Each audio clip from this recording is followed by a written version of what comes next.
আচ্ছা, যুবশ্রী প্রকল্পের আপডেট একের পর এক আসছে এবং সেই আপডেট গুলো আমি কিন্তু আপনাদের সঙ্গে শেয়ার করেই যাচ্ছি এবং আপনারা জানেন আমরা যখনই আপডেট পাই সঙ্গে সঙ্গে আপনার সঙ্গে শেয়ার করি। তো আজকের আপডেটটা রয়েছে গুরুত্বপূর্ণ আপডেট। এই যে যুবশ্রী প্রকল্পের এনএক্সআর 3 ফর্ম সাবমিশন চলছে, এই ফর্মটা কারা ফিল আপ করবে, কাদের এই ফর্মটা ফিল আপ করতে হবে? আপনি কি যুবশ্রী বেকার ভাতা আবেদন করেছিলেন কিংবা টাকা পাচ্ছেন কিংবা আগামী যে টাকা পাবেন, তো আবেদন করলেই কি এই ফর্মটা অ্যাপ্লাই করতে হয়, এই ফর্মটা সাবমিট করতে হয়? এবং এই ফর্মটা কিন্তু এখন অনলাইনে চলছে। এই সমস্ত কিছু ডাউট এই ভিডিওর মাধ্যমে আমি ক্লিয়ার করে দেবো এনএক্সআর 3 নিয়ে। আর হ্যাঁ, এনএক্সআর 3 ফর্ম ফিল আপ করার সময় আপনাদের ইউজার আইডি পাসওয়ার্ডের প্রয়োজন পড়ে। অনেকের পাসওয়ার্ড নেই, না থাকলে কিভাবে আপনি পাসওয়ার্ড ছাড়াই আপনি এনএক্সআর 3 ফর্মটা অনলাইনে সাবমিট করবেন এই নিয়ে আমি ভিডিও করে দিয়েছি।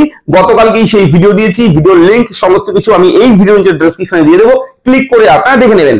এবং বলে রাখি, এই যে যুবশ্রী প্রকল্প পশ্চিমবঙ্গ রাজ্য সরকারের একটা প্রকল্প। প্রতি মাসে বেকার ছেলে মেয়েদের ব্যাংক অ্যাকাউন্টে ঢুকে যায় 1500 টাকা করে, প্রতি মাসে 1500 টাকা করে পাওয়া যায়। এবং এর আগেও কিন্তু 3000 টাকা দিয়েছে। এইভাবে কিন্তু টাকাগুলো কিস্তিতে কিস্তিতে দিয়ে দেয় রাজ্য সরকার, এমপ্লয়মেন্ট ব্যাংক কর্তৃপক্ষ। এবং এই যুবশ্রী প্রকল্পের এই এনএক্সআর 3 ফর্মটা কাদের সাবমিট করতে হবে বলে রাখি, যাদের যাদের এই ফর্মটা সাবমিট করতে হবে তাদের মোবাইলে, অর্থাৎ যে মোবাইল নাম্বারটা রেজিস্টার করা আছে এমপ্লয়মেন্ট ব্যাংকে অর্থাৎ এক্সচেঞ্জ অফিসে, সেই মোবাইল নাম্বারে কিন্তু এমপ্লয়মেন্ট ব্যাংক কর্তৃপক্ষ একটা এসএমএস দিচ্ছে।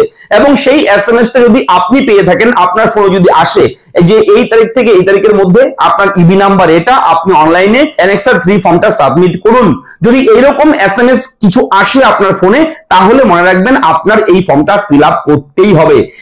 একদম না করলে কিন্তু বন্ধ হয়ে যাবে, এটা করতেই হবে। যদি আপনার ফোনে আপনি মেসেজের ইনবক্স দেখবেন যে আপনি মেসেজটা পেয়েছেন কিনা, যদি এসএমএসটা পেয়ে থাকেন তাহলে কিন্তু আপনার এই কাজটা করতেই হবে।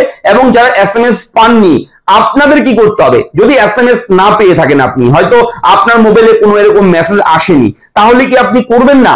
হ্যাঁ, করতে হতেও পারে। তার জন্য একটা ট্রিক্স আছে, চেক করে দেখে নেবেন। কিভাবে চেক করবেন চলুন আমরা দেখে নেই। অন স্ক্রিনে কম্পিউটারে আমি দেখাচ্ছি কিভাবে আপনারা চেক করবেন যে আপনার যুবশ্রী প্রকল্পের এনএক্সআর 3 ফর্মটা সাবমিট করতে হবে কিনা। সেটা আপনি অনলাইনে ঘরে বসে আপনার হাতে থাকা মোবাইল ফোনের মাধ্যমে চেক করতে পারবেন। চলুন দেখে নেই। হ্যাঁ, চ্যানেলটাকে সাবস্ক্রাইব করবেন, ভিডিওটা লাইক করবেন, একটু বেশি করে শেয়ার করবেন ভিডিওগুলো, যাতে করে এই আপডেটগুলো সবার কাছে পৌঁছায়। চলুন দেখে নেই। তো আমি কিন্তু গতকালকেই ভিডিও দিয়েছি, আপনারা দেখতে পারবেন যে এনএক্সআর 3 ফর্মের যে স্টার্ট ডেট এবং এন্ড ডেট এটা কি লিখতে হবে, এবং যুবশ্রী প্রকল্পের এই এনএক্সআর 3 নিয়ে বিশেষ কিছু আপডেট, বিশেষ কিছু জরুরি খবর ভিডিওতে দিয়েছি, সেগুলো দেখে নেবেন। এবং এই মুহূর্তে আপনারা চলে যাবেন, দেখুন এমপ্লয়মেন্ট ব্যাংকের অফিসিয়াল ওয়েবসাইট খোলা রয়েছে। আপনারা মোবাইলে খুলবেন, ডেস্কটপ মোডটা অন করবেন, তাহলে কম্পিউটার অন স্ক্রিনে এইভাবে খুলে যাবে। এবার দেখুন, প্রথমে আপনারা চেক করবেন একটাবার, সবাই করবেন, সবাই যারা যারা যুবশ্রী প্রকল্পে আবেদন করেছেন কোনো না কোনো বছর, আপনারা সবাই এই কাজটা করবেন। এখন track status for enrolment Yuvashree লেখা রয়েছে, ঠিক আছে, এবং view status for final waiting list Yuvashree এগুলো রয়েছে। তো প্রথমে যে অপশন রয়েছে track status for enrolment and Yuvashree, এখানে গিয়ে ক্লিক করবেন। ক্লিক করার সঙ্গে সঙ্গে এখানে জব সিকার আইডি চেয়েছে, আপনি আপনার আইডিটা এখানে কিন্তু বসিয়ে দেবেন।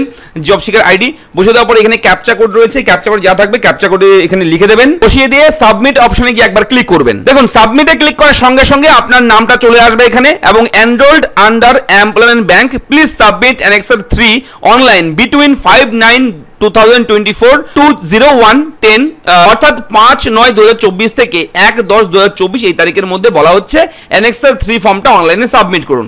তো বুঝে গেলেন, যদি আপনার মোবাইলে এসএমএস না আসে, মেসেজ না আসে, তাহলে চিন্তার ব্যাপার নেই।